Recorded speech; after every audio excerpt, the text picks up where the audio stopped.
Hey guys, my name is Louis, the owner of obviously Pinoy, a website that tries to empower Filipino businesses around the world. So let's look today at another house inside of a grain silo. Really love this series by Architectural Digest of these unique spaces. I would really encourage you to check out their channel. I'm so in love with it. But anyhow guys, let's jump straight into the video. I became very interested in the spaces that we all find ourselves in the majority of the time. We live in homes, and these homes... Absolutely. Don't forget to live in homes, guys. And, crash out on a bed, but they can also be things... The most important part of a house, guys, is that you create it in how you like it and how you feel comfortable. Make it a home, guys, where you can invite friends, where you can build a family. And that is so important, guys. Again, I told you in the last video, I love these huge villas, but I'm not sure if I would feel comfortable because they feel more like museums than homes. But maybe that's what these people like, and that's what makes them feel like a home. So let's watch this video. That really feed your soul in a way, and architecture has the ability to do that. I love it. I really love it. What we're looking at is a 1955 grain silo. These were dappled across the agricultural landscape of America and used by farmers to dry grain or corn. We're in downtown Phoenix, and specifically we're in Garfield Historic District. It's a little unexpected because we're surrounded by mesquite trees, we're in this garden setting, and yet we are less than a half mile from the tallest building. You feel very idyllic in that place. It's a very calm place, even it's so close to a city. Really interesting. I love the historical aspect of it. I really love what they call today, I think, recycling old stuff to make, or upcycling, I think they call it, and make it to something modern, which you can use. I think this is upcycling at its finest form. City. I love the use of wood. Wood is so amazing. A little bit of serendipity. I was looking actually for a garden shed, and I came across somebody selling a kit of parts that was for a grain silo. Ended up purchasing it, built it, and all the while, as this thing started he built it almost by himself. Really could cool. I craft a home for people to live in inside of this thing? This project was dear to my heart also because it was, for me, I lived here personally for 18 months, and this was something that was a joy to live in. I'm Christoph Kaiser. This is the Silo House. I find it really cool. I love the interior of the use of wood. So we're standing right now in the kitchen / dining area. When designing a kitchen for such a small space, I love black. The colors he used are amazing. Very manly touch to it. This darker gray, this young bachelor banker look you usually find in these bachelor homes. There are appliances, there's utensils, there's so many things that you have to work on. A lot of light as well. And the big challenge here was eliminating or minimizing visual clutter, and so there's a lot of layers here, almost like the skin of an onion. So right here we're looking at a panel that can accommodate utensil storage, cutting board storage, there's a television. Behind this panel is a full-size refrigerator, and then moving further right here, this is a gas range that we had custom water jet cut out of a solid piece of 1/2-inch plate steel. Very cool. When designing not just the kitchen, but all of these spaces down here, we ended up doing a digital model that... So let's try to understand this. Where are the stairs we just saw? So this is the kitchen upstairs. Where's this? The kitchen. I'm already lost.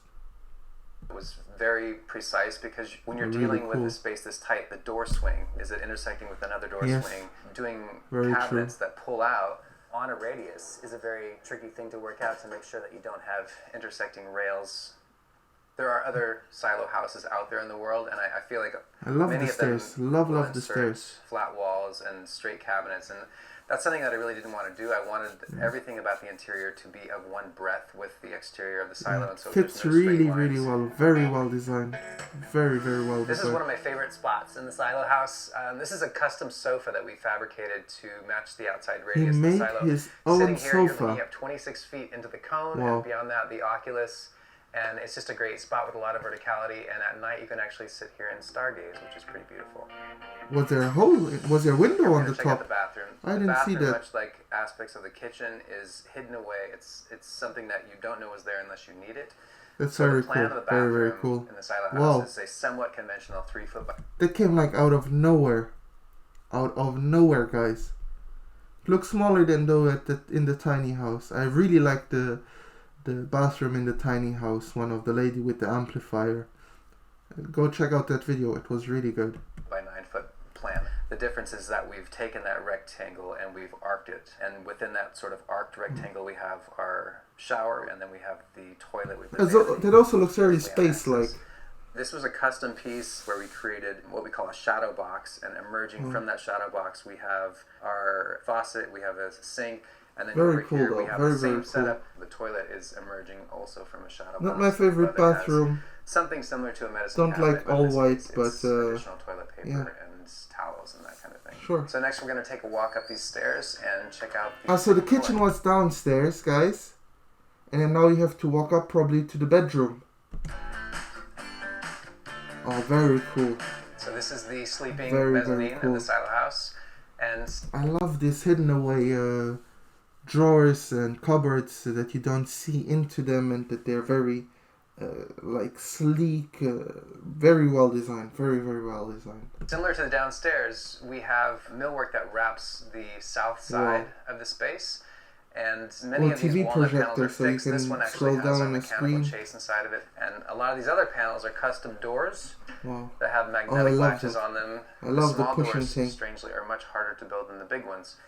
When you're moving into a place like this, you have to par down. And the fact that you have 3 pairs of pants or 3 pairs of shoes, there's something very liberating in not having so many options.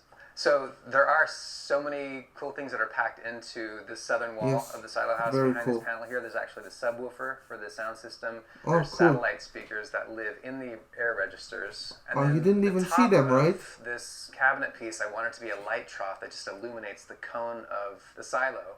One of my favorite aspects of this upstairs is this window. This is a slot window that is also the front door on the first level. So from this window here, we can see ASU downtown, U of A downtown. We can see the tallest building in Phoenix. Cool. This view to the skyline from a very intimate bedroom. I would really love to see the garden. It's very calm, and that you can see the city from your room must be amazing. The lights and everything. And you can probably stargaze. So let's continue. Setting is something that I think is one of the more special aspects of the silo. Second to that is downstairs, where we're going to head next. There's a large radius door that really allows the interior of the silo to bleed into the exterior. Let's go check that out. Are we going into the garden? Oh, yes. So this is the outdoor patio of the silo house. Similar to the inside, the outdoor patio is so amazing. We have outdoor living, we have outdoor dining. This is the garden. So this is for, like, if you're cooking dinner, you can grab some rosemary, some basil, some really cilantro. Cool. This is thyme. On the back edge, these are kumquat trees.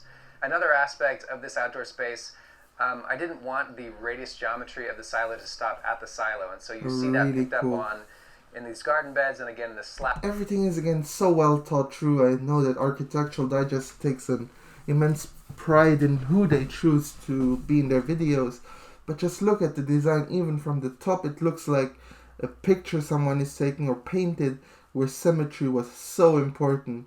I love that there's a little garden where you can have herbs. I think it brings everything all together and has like a full circle with the grain silo. Really amazing. And the use of wood. I love wood, especially outdoors. Beautiful. And I'm sure lounging on these chairs here will be great on a summer day. And go and get that tan on. Flat wall that's directly behind that is a backdrop to the entire scene. Really and beautiful. Really allowing that radius to take your eyes around the space and for it to be a continuous backdrop to whether you're in sort of this lounge area or the dining space. Wow. So right here there's a custom water feature that I would spend so much time in that garden. This is about making a transformative experience. So when you hear the sound of the water feature, it drowns out the sounds of the city beyond, and it very really cool transports you and puts you in a new environment. Water can be very calming. Don't you ever realize when you're at the beach and the waves, there's this calming effect? And I think people, even with anxiety, move to beaches because the color blue and the water sounds calms them down. So very interesting idea. A little bit further behind me is an outdoor shower. There is some redundancy in the sort of program that's offered in the interior and the exterior, and that was intentional. I wanted very much for the outdoors to offer a lot of what's offered in the inside. Being able to shower underneath the shade of a mesquite tree while being in a botanical garden is a lot of what this particular experience and that in a big city. Wow. Offers. Really Thank you for letting cool. me give you a tour of the silo house. As you can see, a lot goes into designing around. I've lived in a few different tiny homes now, and with each one of those, there's a simplicity of life that gives back to you in a way that's sort of unexpected. I've lived here for 18 months, and as of recently, the Silo House is available on Airbnb. If you're in the area and you'd like to experience the Silo House for yourself, come check us out.